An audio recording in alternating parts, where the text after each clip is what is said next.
We should be live. It's been a while. As usual, my equipment's not working correctly. Um, I'm a little rusty here with all this stuff, and I'm gonna need a minute just to get myself settled. But tonight, I want to talk about prayer, the scientific studies of prayer, and what effects it might have, whether it's positive or negative, different types of prayer, and some of the philosophies behind that.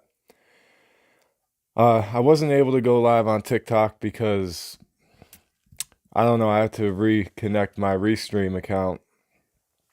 Hold on a second. Yeah, it took me forever to get set up tonight. The tripod for my phone broke and just everything. And life has been crazy. I've been meaning to hop up here live a little more often, but work has just been crazy. Life with the kids, everything. Been very busy. But I'm excited for this. I'm excited to talk about this tonight. I'm gonna need a few minutes here just to get myself settled. I gotta make sure our audio is working okay across all platforms. We should be live on Facebook, YouTube, and yeah, that's it. Facebook and YouTube. No TikTok tonight. So let's see what we got. You know what? Give me 1 second. Let me move this light. Maybe I'll try to turn these lights out.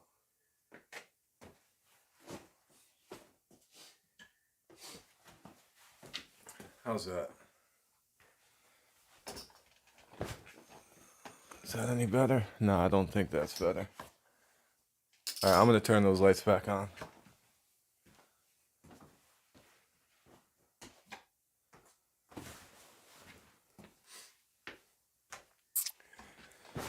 All right, I got the Mind Over Matter hoodie on tonight for this topic, and considering what we're talking about here, I know a lot of people have a lot of different perspectives on prayer. What's up, Ace? Everyone you ask will have a different idea of prayer. I did a poll. What's up, Devante Coter? What up? What up, everyone? So I took a poll across Facebook and YouTube. I didn't actually put the poll on TikTok. I just didn't get around to that this time. But the poll asked whether people thought prayer helps or hurts or both or neither. And the overall consensus shows that most people think prayer helps. But it was pretty similar across both platforms. About 75% of people said that it helps, and about 20% said that it does both. It can help and hurt. So we wonder, what exactly are the effects of prayer? And then, of course, we have to talk about the different types of prayer. So, I'm gonna show the comments on screen. See how that works. Okay. Uh,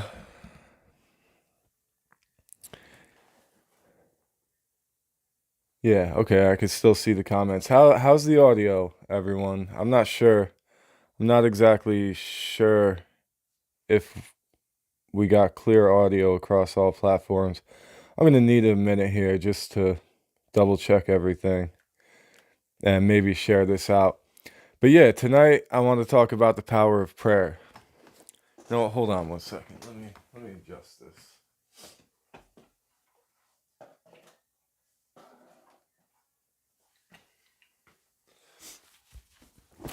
Like I said, I broke my tripod uh, right before this, so kind of all messed up there.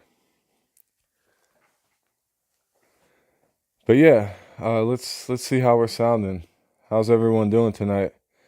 I want to get everyone's thoughts on what they think about prayer. What is prayer to you? We're going to go through some of the different types of prayer that are well recognized and get into some of the nuances and really, my main goal here is to dive into some of these scientific studies on prayer and show exactly if and how they work. And also, we're going to realize that sometimes prayer can actually hurt. And I know that's something that might seem counterintuitive for some people. What up, Dat the bro? How you doing? What's up? Um, yeah, I'm still getting set up here, but we're talking about prayer tonight and some of the historical evidence for its effectiveness. Let me see how our audio sounds.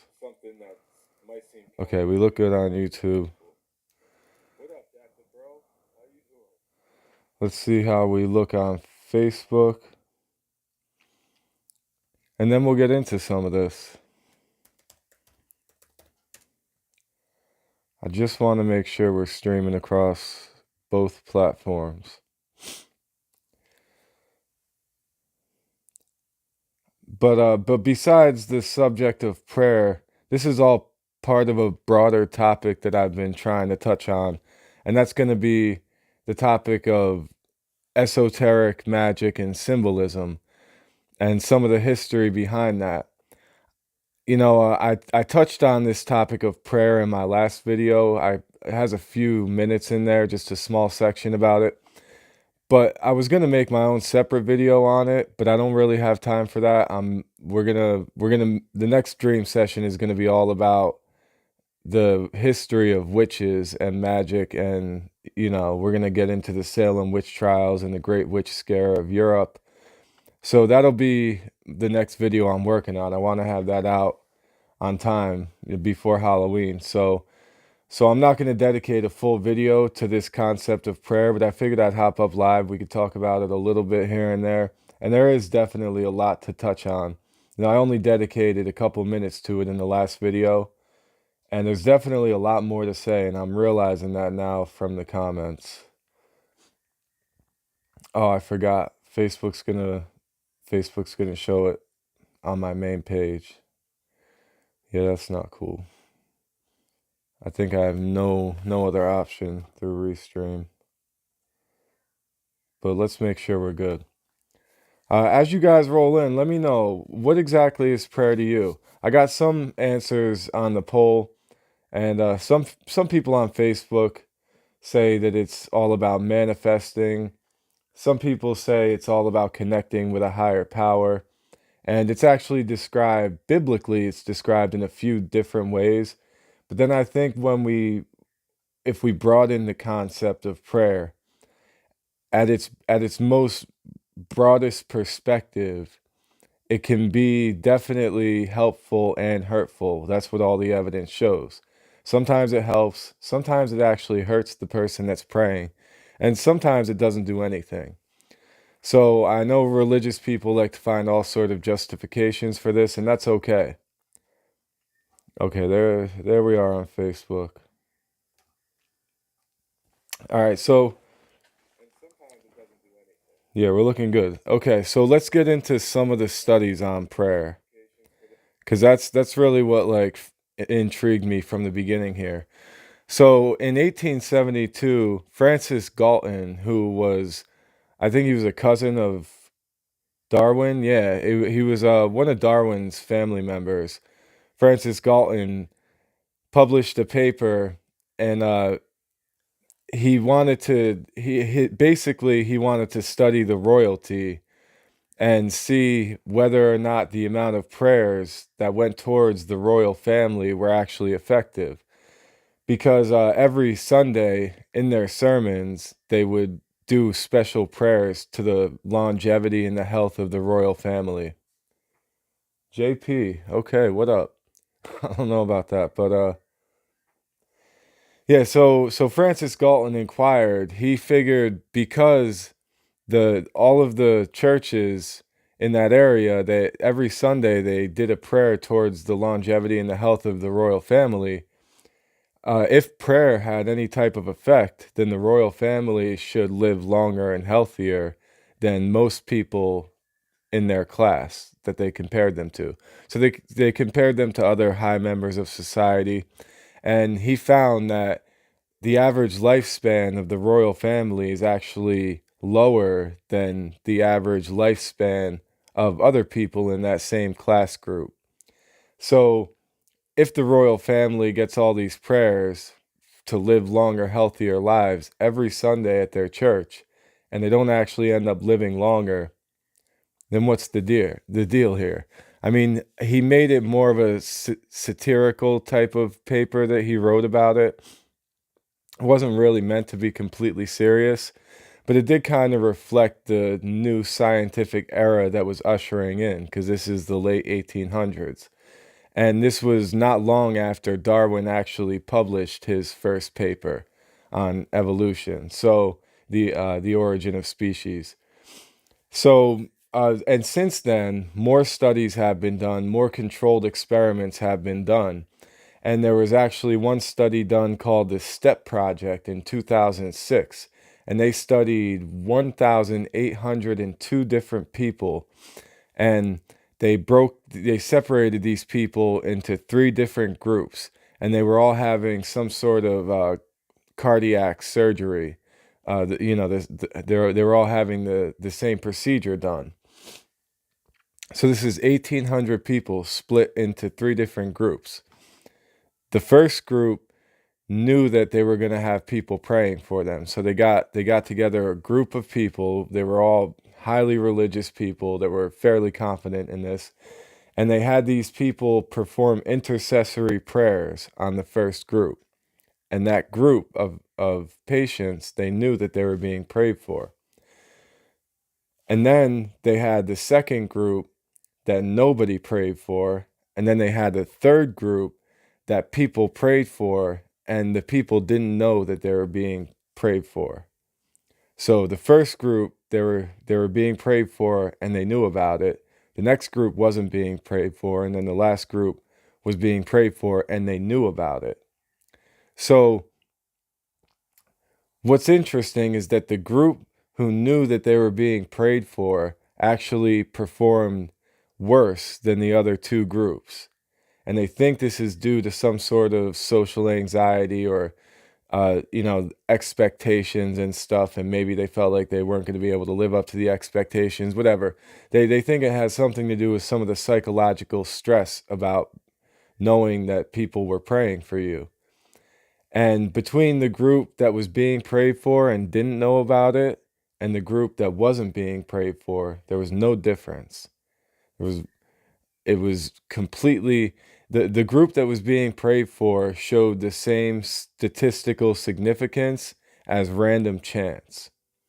So basically the prayers did nothing. It was null. And since then, quite a few different studies have been done. Actually, they spend millions of dollars every year for the past decade or so on different types of prayer studies. And obviously, we could get into the complications. I don't know why my phone's going dark. Of course, we could get into the complications of, are the people that are praying actually genuine? And we're speaking about intercessory prayer here, strictly. Oh, you know what? I might not be able to see Facebook comments. Hold on, everyone. I'm going to have to, let me log in over here.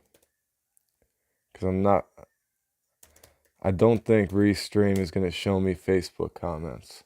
If anyone's watching from Facebook, throw up a comment. Let me see if I can see it on Restream, or maybe I'll try it from here. Okay, we got it. You know what? I got to share this out, actually. I'm just going to copy the link.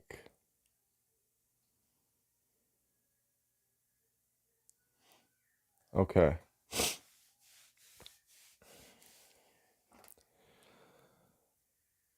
All right, and like I was saying earlier, I'm gonna have to, I might run this back on TikTok after this. We'll see.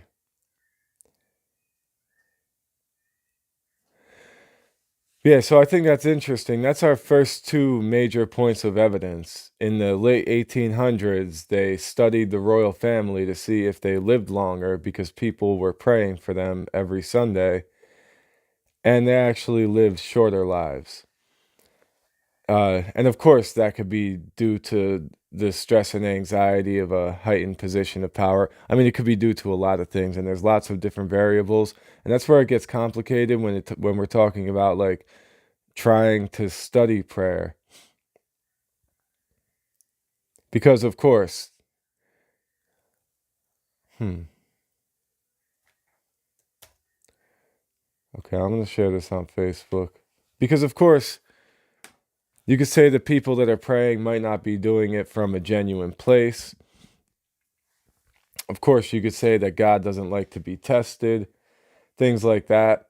But then when we talk about prayer on the more broad scope of prayer, we have to acknowledge that pretty much the way I see it is that prayer is just a different word for other forms and ritualistic practices that other groups have used throughout the years.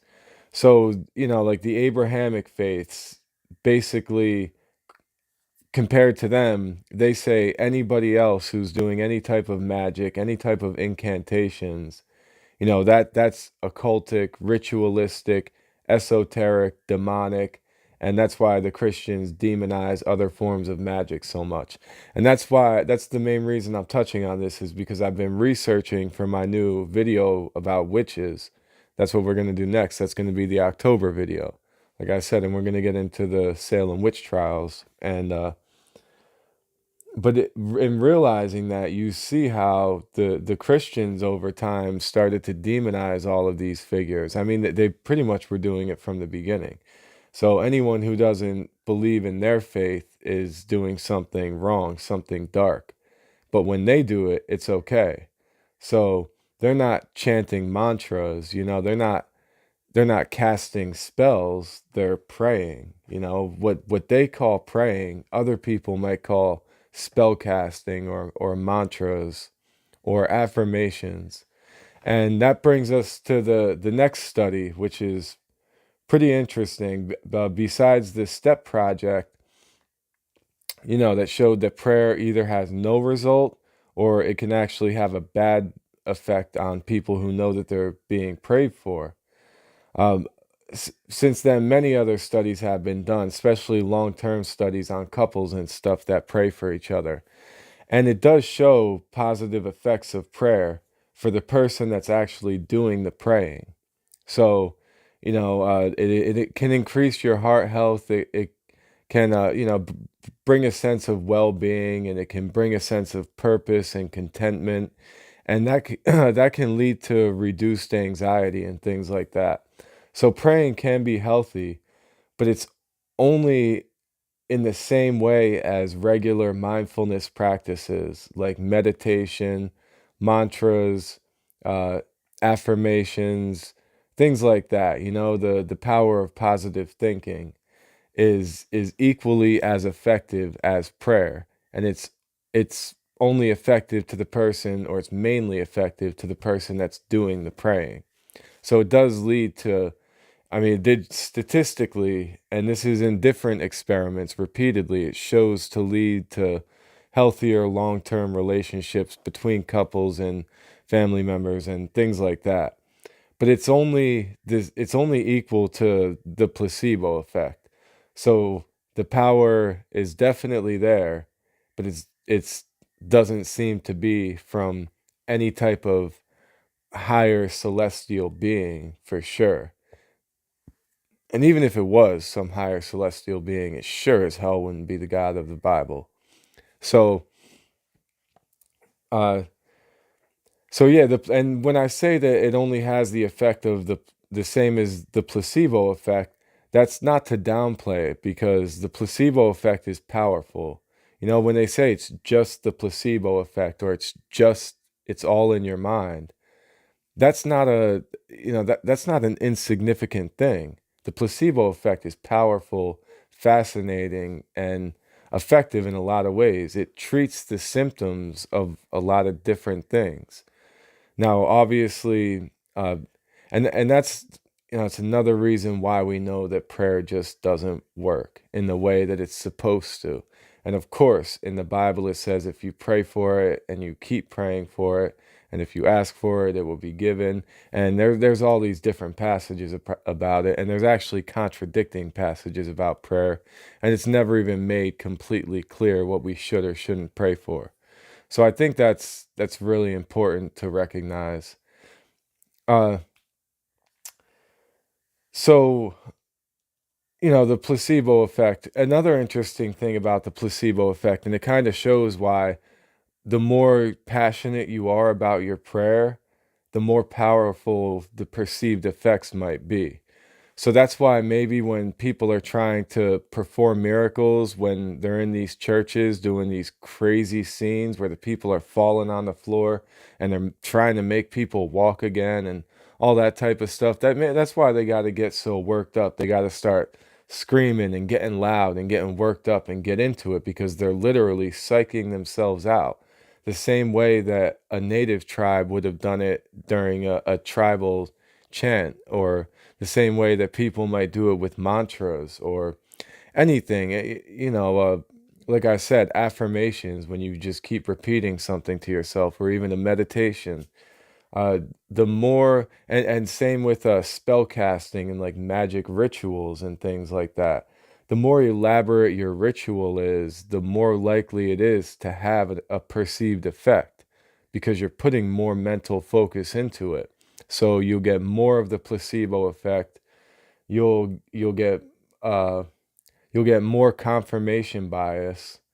Confirmation bias, where you happen to see the things you're looking for, basically because you're looking for them more.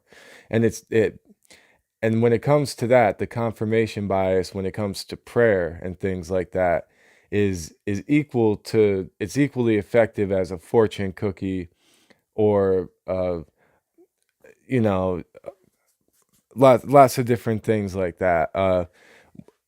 When a psychic is giving you a reading, it's similar to that. It's similar to horoscopes. These things are all, they're only effect they're only as effective as people believe them to be. And this is what all the studies show. And horoscopes is a whole different topic, and we could do a whole separate video about that. We have talked about that quite a bit in the past. But but yeah, prayer is equally effective as a fortune cookie. And if the thing about it, and why the placebo effect is so powerful, and confirmation bias can be so powerful, because you can read that fortune cookie and that can inspire you to actually, it's like a self-fulfilling prophecy. You can actually, because it says something inspiring, that can actually lean you in the right direction to start making those more conscious decisions to bring that outcome that you read on the fortune cookie. Same thing with prayer. And uh, same thing with guided meditations, same thing with the power of positive thinking and magic incantations, all of these things. Humans are designed to find patterns. So when we're looking for a pattern in something, we're going to start connecting dots no matter what. And we're going to think that it makes sense, even when it doesn't, if you were to start to contemplate the contrary, or things that might go against it. Like, you don't think about all of the things that don't relate to the fortune cookie, or that don't relate to what you prayed for. You actually only notice the things that might relate to it, even if it's loosely, and it's going to feel like some sort of divine intervention, if that makes sense.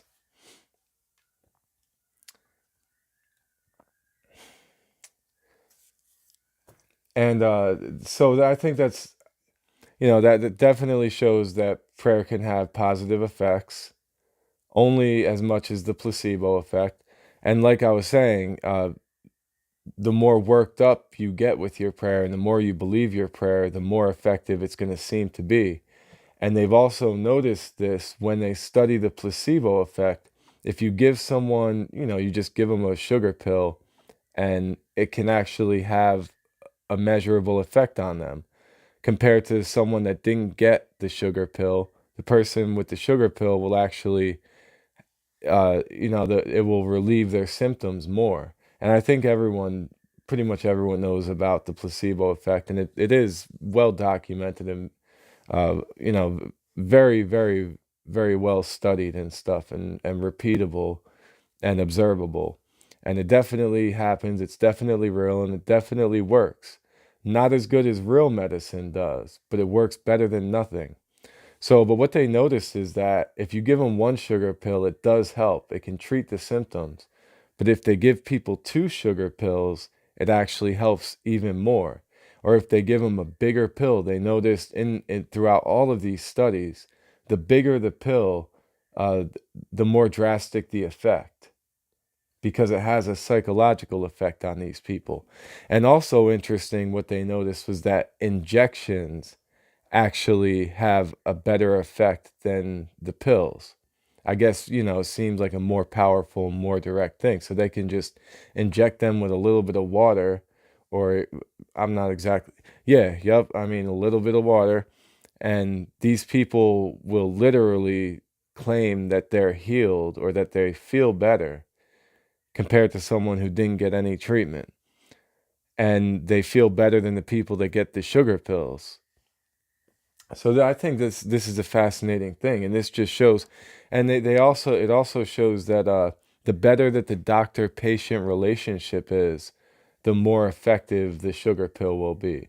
So if the person is getting it from someone that they feel like is more legit, then it's more likely to have an effect on them. And it also, they take into account the environment and the professionalism of the person. So the more legitimate the doctor is perceived to be, the higher his authority seems to be, the more likely that the sugar pill is to work. So, this pretty much is reflected in the church when people are approached by the pastor and he's all worked up, and he could pretty much get them to believe anything and to perceive almost anything at that point, within the mental realm at least. And that's where we get to the next step in this, is that even the placebo effect and even the prayers, they're not gonna heal a broken bone overnight. I mean, rapid remission are things that happen just by chance. That's, and you're not going to grow another limb. If you lose your leg, you're not going to be able to pray it back into place, and the placebo effect isn't going to regrow your leg.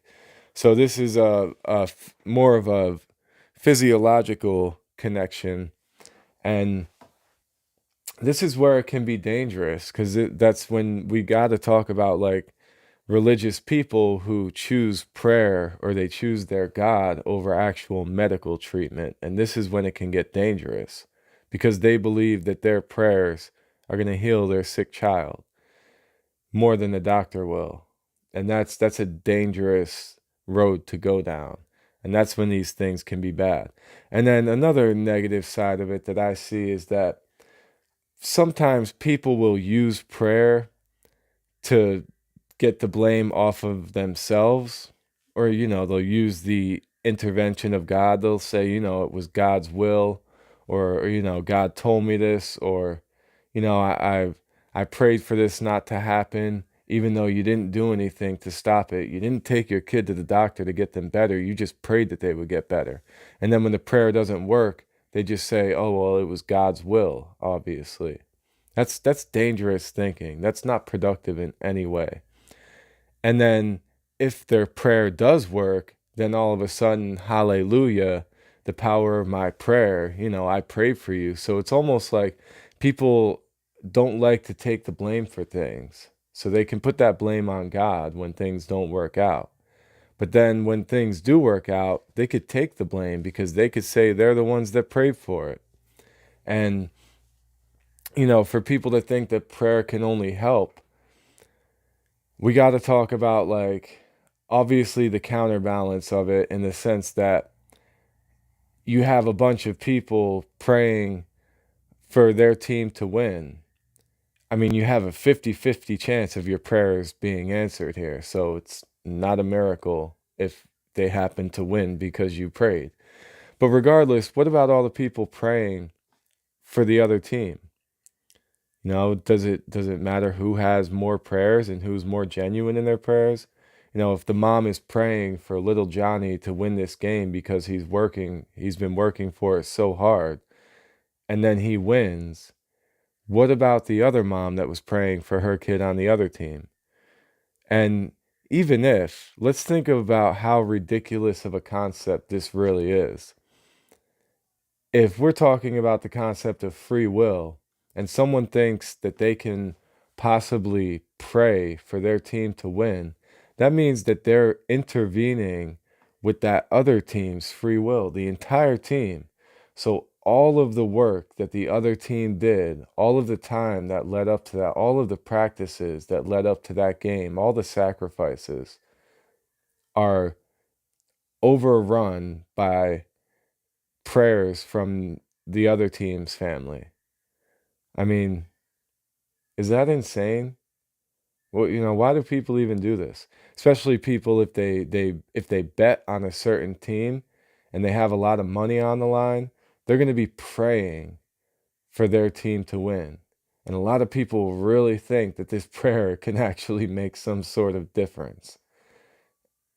Just think about that. They're actually thinking that their singular prayer can affect that entire team that might have thousands of other people praying for them. And you're just going to override all that. You're just going to overpower all of their prayers with your prayers, especially when these people are all usually praying to the same God. Doesn't make any sense. Not at all. So then, the defense for that, and I understand a lot of people are just going to say, well, that's not what prayer is for. And of course, there's no effect on that prayer because people aren't praying for genuine things. So let's talk about that. What about all the starving kids? And I like the way the Mindshift put it. Like, what about all the starving kids that have died from starvation since I've even started with this live stream? Kids have passed away from starvation in that amount of time. And of all of these poor starving people, these kids definitely have their parents praying for them. And you're going to say that that's not a genuine prayer. That's not a pure prayer. That's not coming from a genuine place in their heart. Praying for your child is different than praying for your team to win. Praying for your child's health and safety is different than praying for a parking space. And the effects of prayer are equally as irrelevant for praying for your child as they are praying for a parking space. There's no difference. So so then some people may just say that prayer is all about the communion with God. Intercessory prayer might not be, because all of the studies have shown that intercessory prayer does not work in any type of way. And, let's, again, like I said, let's not say that God doesn't like to be tested, because he's tested all the time throughout the Bible, and he has no problem showing up for that and proving himself. So, uh, now that we know intercessory prayer doesn't work, what about just communing with a higher power, just talking to God, not asking for something? You know, that has the same effect as meditation or mantras. So and then there's there's all different types of prayer. I'm sorry. Like I said, it's been a long week. I'm tired tonight. I can't be up here too long, but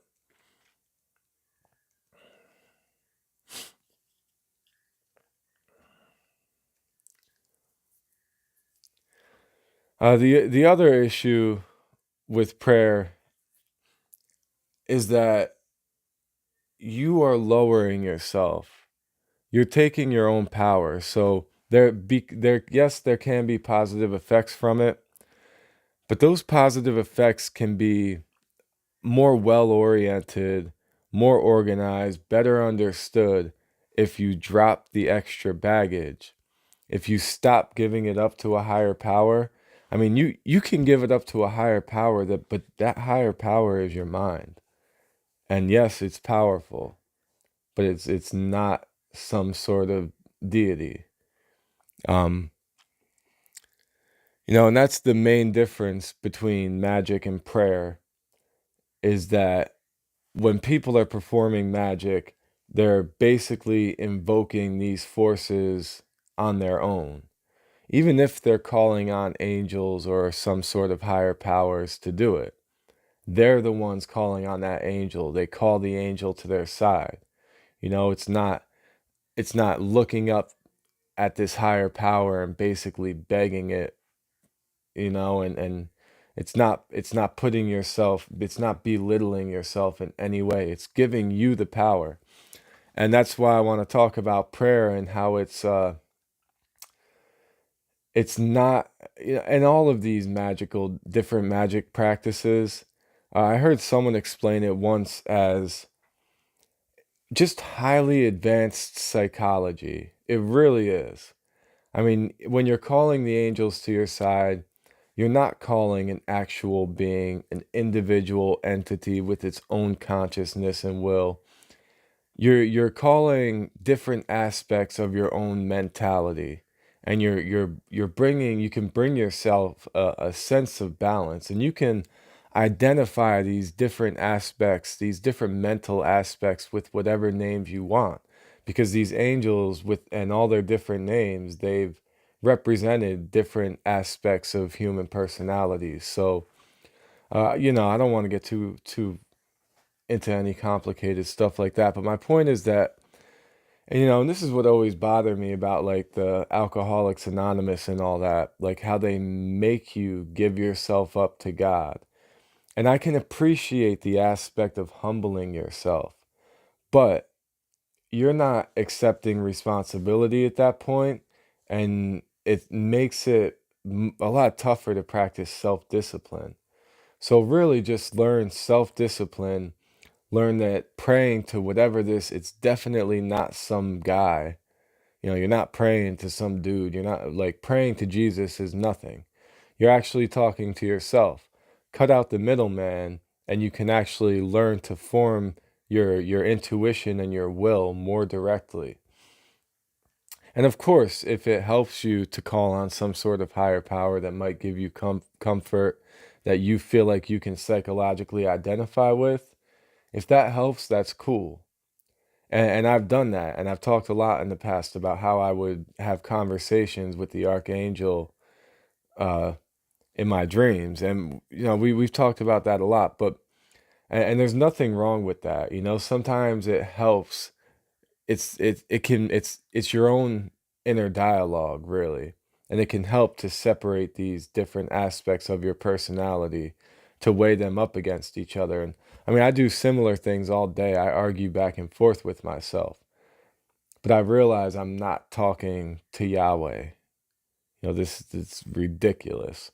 And then that's where we also have to talk about, if these people really do believe that, the biblical God is intervening in their life and they've witnessed miracles through prayer and divine intervention. What about all the other religions who claim to have their prayers answered? So, a lot of Christians hate to hear it, but when they try to use a miraculous divine intervention, the answering of a prayer, when they try to use that as evidence for their God, what about when the Muslims pray and Allah clearly answers their prayers? I mean, what are we talking about here? You know? What about when Native Americans call on spirits to help them and guide them, or their ancestors to guide them in things, and they witness miracles through that? They're not praying to Jesus.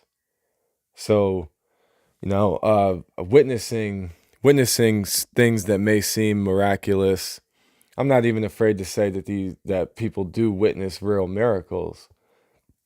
I'm just saying attributing it to the biblical God in any type of way or anything even similar to that is completely unreasonable and unnecessary and could definitely hinder your psychological growth and your own self-discipline, I believe. I don't know how you guys feel about that. If anyone disagrees, let me know. I just put up the short reel from my last video with a small section about prayer, so I'm surprised I haven't gotten too much hate on that yet. I'm waiting for the Christians to jump out of the woodworks on that. None of them reported it yet, so that's cool.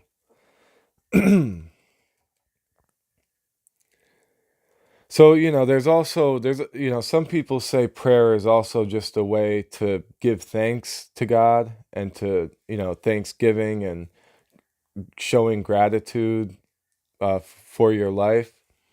And I can appreciate that. And I think we all know there's plenty of books about it, especially in with the New Age community.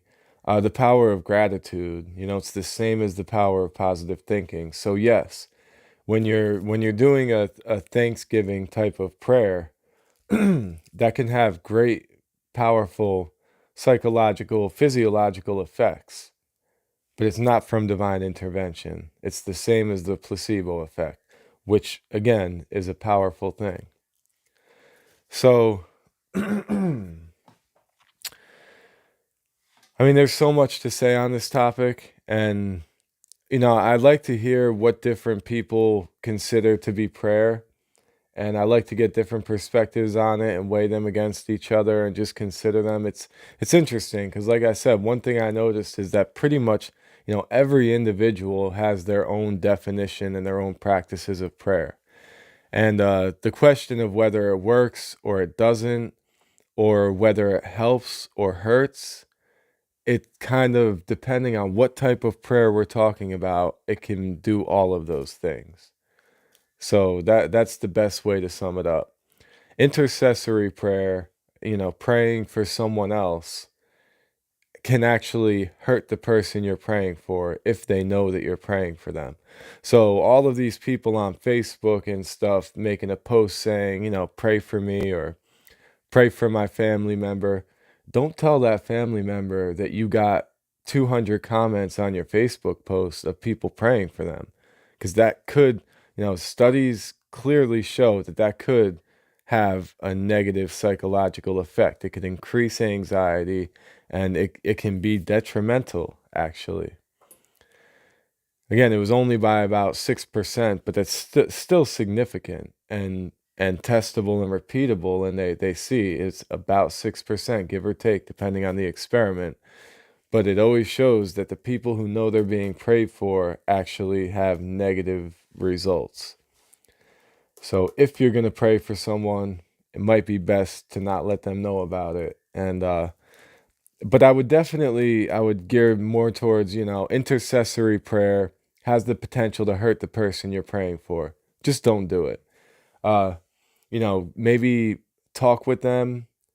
Yo, what up, Cliff? Good to see you, man. How you been? I've been meaning to go up live. I'm gonna start doing these a little more often. Life has just been so busy. I get one day off out of the week, and bringing the kids to soccer practice and dance class, and that's my day to do laundry and clean, and that's all I got. And every day is a 10, 12 hour day at least, and work has just been crazy. But eventually I'll start making enough to quit my job and do this full time. And then I could spend more time with my family and I could get more content done. So, but yeah, Cliff, what do you think about the power of prayer? And have you heard what we've been talking about so far? We went through some of the experiments, and I don't think I put up the option to rewind the live while it's live. And Facebook has been crazy with lives. They've been taking them down. They don't leave them up there anymore. But yeah, so we see that intercessory prayer for other people can actually hurt them if they know that you're praying for them. uh, Prayers of thanksgiving or just prayers of communing and, connecting with a higher power, they can have a very positive effect on the person that's doing the praying, similar to the placebo effect, actually equal to the placebo effect. And I think it's interesting, and it also shows the power of incantations. And, Christians want to talk about other people casting spells, especially when we talk about written or spoken spells. But when they're praying, they're doing the equivalent of that. They just call it prayer. And when anyone else is doing it, they call it a spell and they say it's demonic. But, I understand it, but I think it's a little ironic because they're literally doing the same thing. It's just not along with their beliefs. And let's not forget how Solomon summoned all of those demons in the Bible to help him build his temple. So like if you're a Christian and you believe that story and you want to talk about other people, and it's not just Solomon, who was supposedly the wisest man to ever live, who summoned these demons with a ritualistic practice, and they built the temple for him.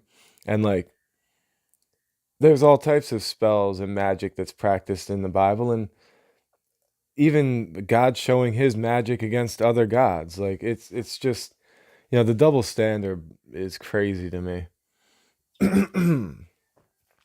And then, one thing we didn't talk about yet is confession.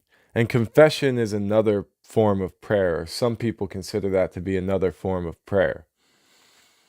And this can be again, it's a very healthy psychological practice. Confessing your sins or admitting your faults, this is actually like a form of shadow work. It's just that you don't have to give it up to some imaginary, jealous, anthropomorphic higher power. You can confess your sins, you can face your flaws and all of that. And the most growth you're going to get is mentally from yourself, from your own acknowledgement, your own acceptance, and your own self discipline. Okay, Cliff, yeah, I'll summarize real quick. In the late, you know what, Cliff? Since you're here, and since I wasn't able to stream live on TikTok, I'm gonna light one up just for old time's sake. I was gonna save this till the end actually, but well, I mean, this kind of is the end. I already been up here for 48 minutes, but yeah. So in the late 1800s, Francis Galton, who was a family member of Charles Darwin, and this was right around the time, right after Charles Darwin started to solidify his theory. Uh, Francis Galton did a widespread, it wasn't a controlled study or anything, but he did a study on the royal family, and he found out that the royal family had a shorter lifespan than other people that were in the same class, like other people in the upper class. And his theory was, in these churches every Sunday, families had a specific prayer for the royal family, where they would pray for the longevity and the health and the well-being of the royal family every Sunday for many many years. And then over the years, he took the data on this, and he found that if his hypothesis was that if prayer was effective in any type of way, the massive amounts of people, the millions of people that are praying for the royal family every Sunday in church should have some effect on them. So does the royal family have more health and more longevity and more well-being in general compared to people in their class? He found that the answer was no. the royal family, actually, the average lifespan was 64 years old. Other people in their class, compared to them, the average lifespan was about 70. So not a huge difference, but the royal family definitely didn't exhibit any longevity or any better health effects from these massive groups of people that were praying for them. And obviously, that's not a controlled experiment. There's so many variables to consider, but and with all of this, there's lots of variables and lots of things to consider. But then, since then, other small scale studies have been done, but the next biggest one was in 2006, and this was an actual controlled experiment. In 2006, it was called the STEP Project, and they got together about 1,800 people, split them into three groups, and I mean, I mentioned this on my reel, and the first group of people had people praying for them and they knew about it. Another group of people had had people praying for them and they didn't know about it. And then the next group didn't have anyone praying for them. The people who were being prayed for that didn't know about it, and then the people that weren't being prayed for had the same results.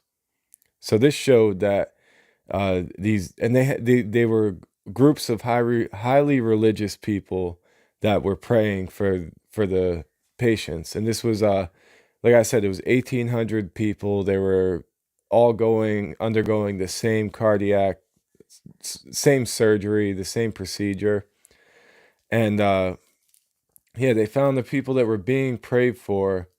There was no significant difference between the ones that weren't being prayed for. The ones that did get better, it was equal to chance. And the people who knew they were being prayed for actually had negative effects. What did I do? Okay. And they think this is likely due to like the anxiety of expectations and stuff. And so what they found is that basically prayer works as good as placebo. And just like placebo, they find that if you give someone a sugar pill, they think that it helps them. They also know through lots of different studies, if you give people two sugar pills, it actually has a greater effect. Or the bigger the pill you give them, the more they will say that they had positive effects from it. And they actually found that fake injections with no actual medicine in them, actually treated symptoms better than the sugar pills. So this kind of goes to show that the extent of the application increases the likelihood of its effectiveness, if you know what I mean. So similar, and they also found that the better that the doctor patient relationship was, the better the sugar pill would perform. And they also found that um, the statistical significance of prayer is only is is only equal to the placebo for the person that's doing the praying. So they did lots of studies on different couples, long-term studies, and they found that people who pray actually have reduced anxiety and less stress and better heart health and all of these things that come along with mindfulness and meditation. So the person that's actually doing the praying experiences the best results. So praying for other people can actually be detrimental.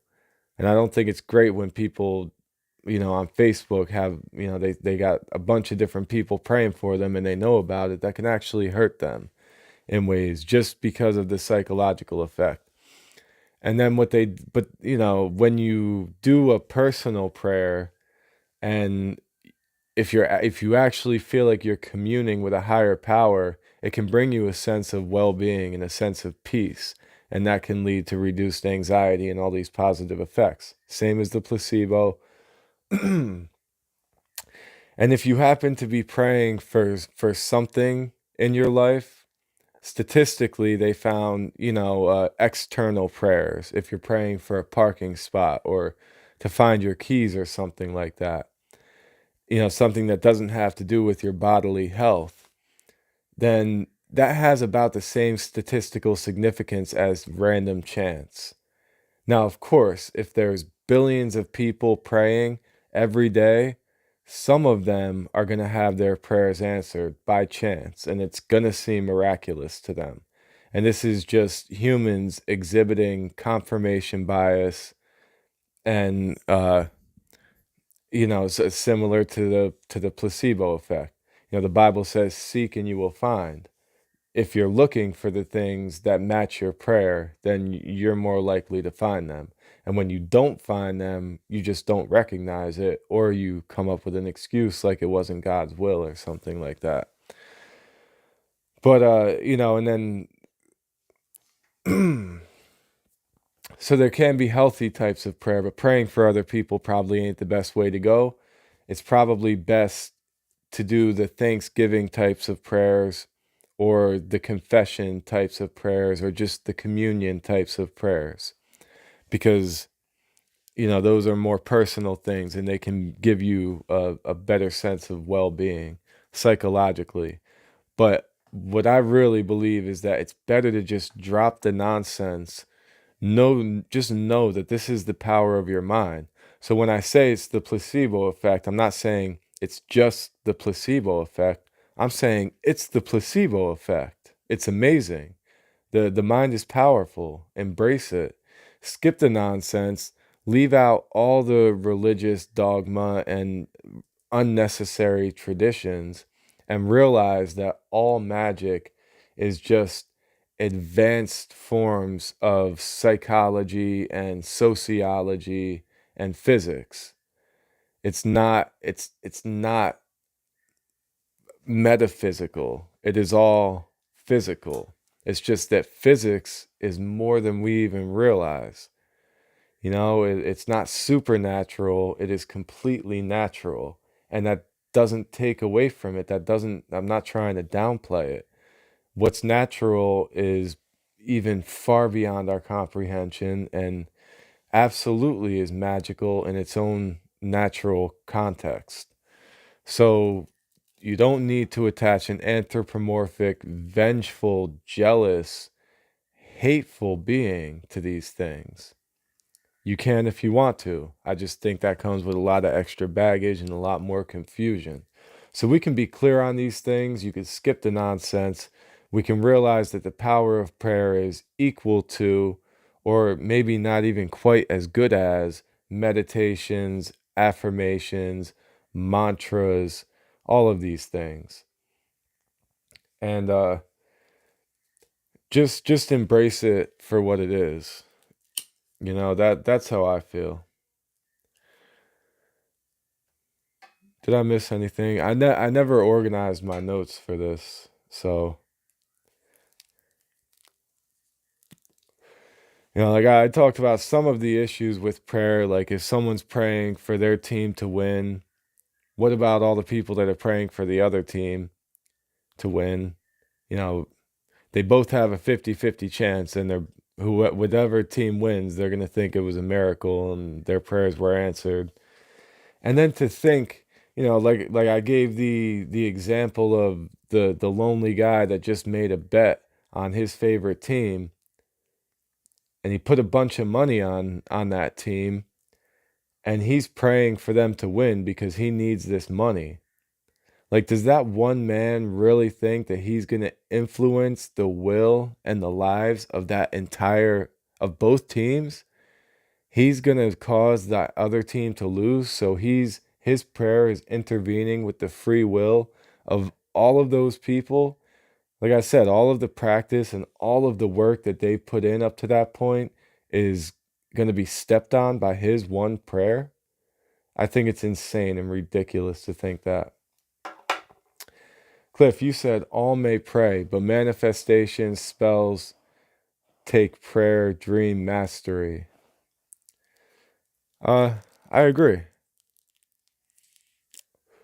I agree. And someone told me that they believe prayer is just manifestation. And I could see that. I could see that. That would be at least one form of prayer, because there's other forms. Like I said, there's thanksgiving prayer where you're just praying and giving thanks. And, there's confession prayer where you're confessing your sins. And I feel like that's a type of shadow work, in my opinion.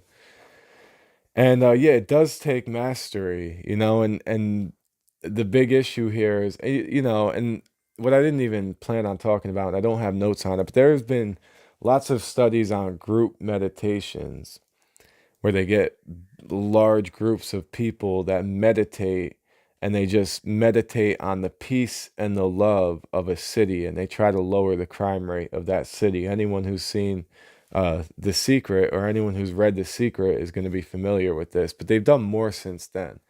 And again, it doesn't necessarily show a statistical significance, but at least not externally, but it does show to be a healthy internal practice for all of these people.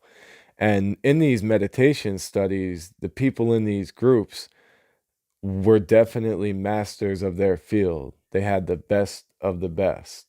So, and same with the STEP project. When the STEP project had groups of people praying for those patients, they weren't just random groups of people. They didn't just yank some people out of the church. These were highly religious practitioners in their field and in their denomination.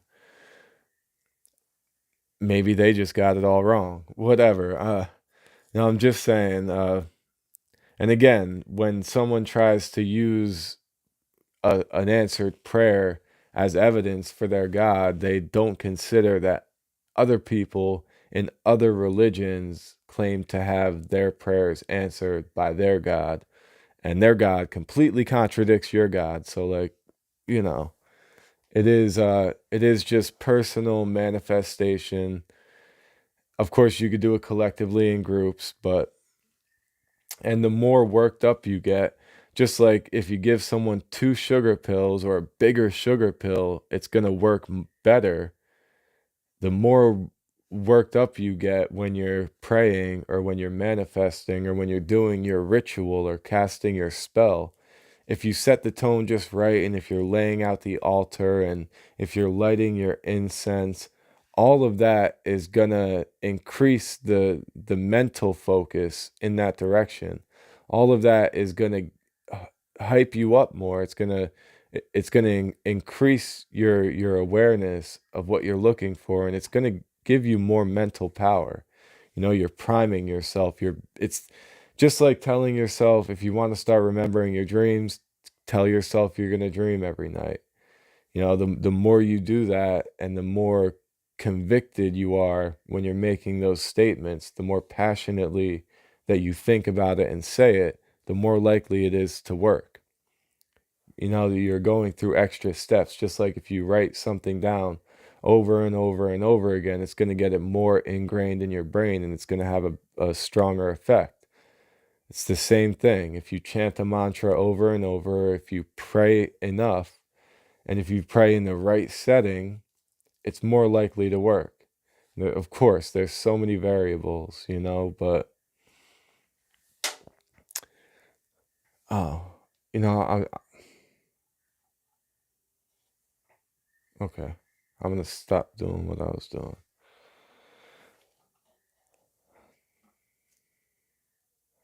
Um, yeah, so that's how I feel about it. I mean, I could go through all different Bible passages that mention prayer, and a bunch of them contradict each other in a bunch of different ways. But basically, there's no doubt that it says if you ask for something, anything, it will be given to you. And we know that just doesn't work. If that was the case, we would have priests and preachers going around to hospitals, and they would be curing all the cancer patients and regrowing their limbs. But it just doesn't work like that. It works equal to chance, random chance. And for the people that do pray and feel like they witnessed a miracle, they're the ones that it happened to by chance, by random chance, because they're billions of people going through these things every day, praying and expecting an outcome just by random chance. Some of them are going to witness rapid healing and things like that, which would likely happen whether or not they were praying, but because they were praying, they'll attribute it to that. The other thing I don't like about praying is that some people just use it as a cop out. You know, they pray for something, and then when it doesn't work, well, it wasn't God's will. You know, so they still can't take responsibility for it. They just give all that responsibility to God. You know, they don't have to have any type of connection to it. And then if they pray and it does work, sure, they'll give that credit to God, but they can at least take some credit for it and say, I'm the one that prayed for that. And it's just it's delusional. And this is my issue with it, is that if you do master these techniques and you're trying to get in touch with reality at its deepest sense, then you have to drop that extra baggage. There's no room for that. You know, the placebo effect is powerful. And of course, there's so many questions as far as mind body connection goes, but we understand the electrical and chemical functions of the placebo effect. And we correlate them with psychological effects and actual physical effects. So, I mean, we understand most of the mechanisms behind these things. You don't have to give it up to some higher power. You can attribute it to the power of your own mind and your own focus, and take a little bit of credit. And you know, when things don't work out, yeah, and this is the other issue, Cliff. I don't think I mentioned this yet in my summary, but all of the parents and or people like that who would rather have someone pray for their child or give it up to the will of God than to give them the medicine that they need, or to give them the surgery that they need, or even someone who does it themselves, you know? Whether it's a spiritual, and I'm not trying to be biased here, like even New Age spiritualists, uh, you know, that are just, of course, there's natural medicines for everything. Everything is derived from some sort of natural medicine anyway, every type of medicine. But my point is that, like the person who thinks they're just going to drink their herbal tea and they're not going to actually take the real medicine that they need.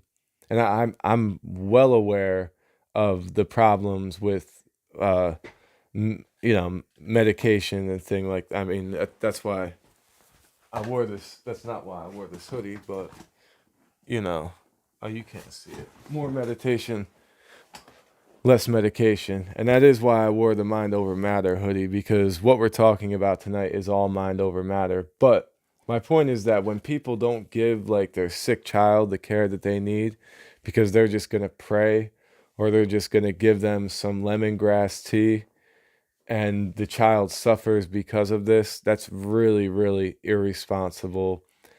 And then when you know, if the poorest child doesn't get better, and sadly they pass away or something, or what, anything tragic happens, these people, they don't even have to take responsibility for it, even though it was their fault.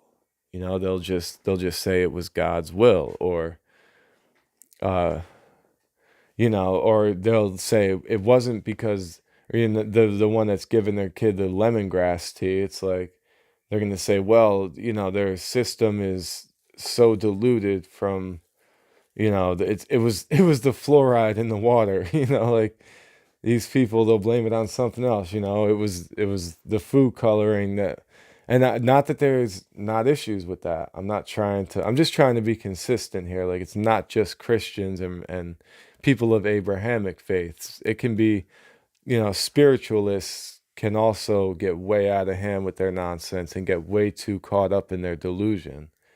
And, you know, the more that they look for these things, the confirmation bias kicks in, and the more it keeps confirming it for them. And it's really just pattern recognition and the power of their own mind combined with some placebo effect. And they're going to think that they're manifesting and witnessing all types of miracles. Uh, I'm I'm I'm fully convinced that people can convince themselves of just about anything. And once they been so devoted to it for so long, it can be hard to break away from that, and that can be really unhealthy. So I just think it's important to recognize these things for what they are. We don't need to turn them into something they're not.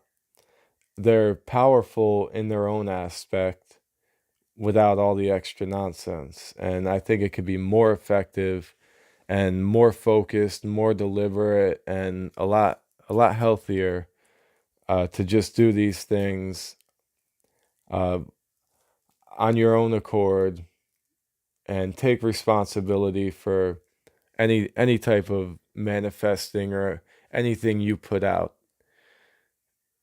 And that's about it. Self-discipline, self-awareness really is the main point here, and I think that's what's most important. And yeah, that's pretty much it. I mean, there's so much more to say, but it's 1 o'clock in the morning here, and I've been up since 4:30 this morning. So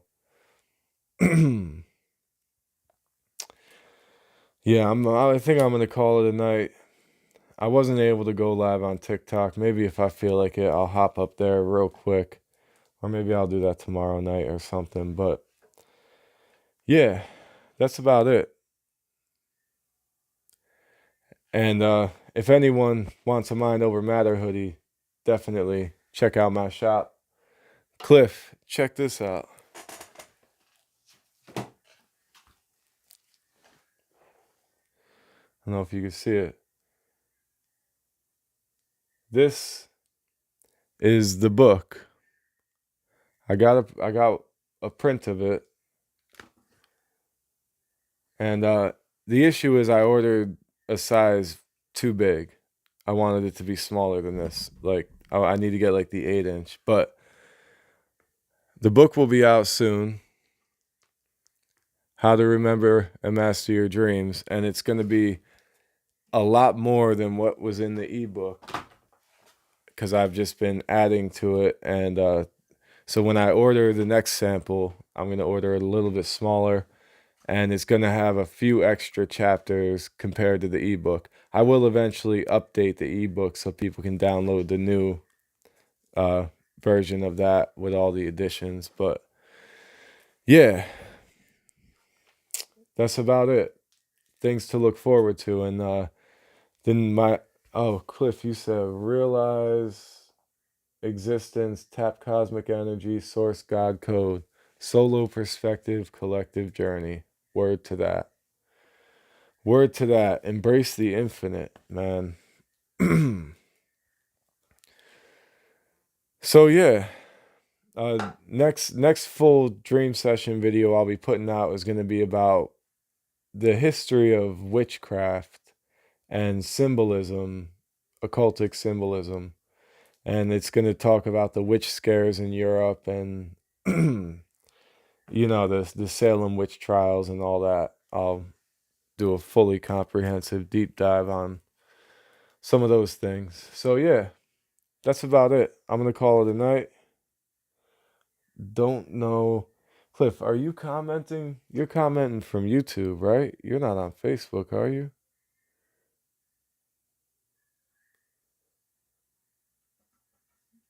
Yeah. Yeah, you must be. All right, cool.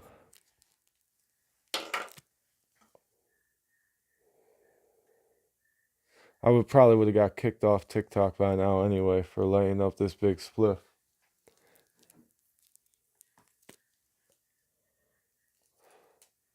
Guess what, Cliff? I still ain't got a vape. Still not vaping. But it is good to see you. It's good to hear from you, man. And I always wish you the best. And I appreciate you. But yeah, I'm gonna call it a night. It's been fun. Uh I'm gonna go check on the kids and make sure they're sleeping. They damn well should be by now. And check on my girl, maybe give her a kiss. And if all is well, I'm gonna hop over to TikTok and jump up live over there just because I don't think I'm gonna get the chance to do it again anytime soon, at least not in the next week or two. And I had issues connecting my Restream with my TikTok account, but I'm able to go live on there directly from the app. I just can't do it on two platforms. So I might jump up there and basically give the same speech, continue this conversation over there. Actually, there's a lot more to say that I didn't even get into in my notes here. So I think I'm gonna finish my cup of coffee here, hop down, and then I'll jump on over to TikTok and see what's going on. Yeah, so that's it. Peace and love, people. Cliff, you are the man. I appreciate it. Have a good night.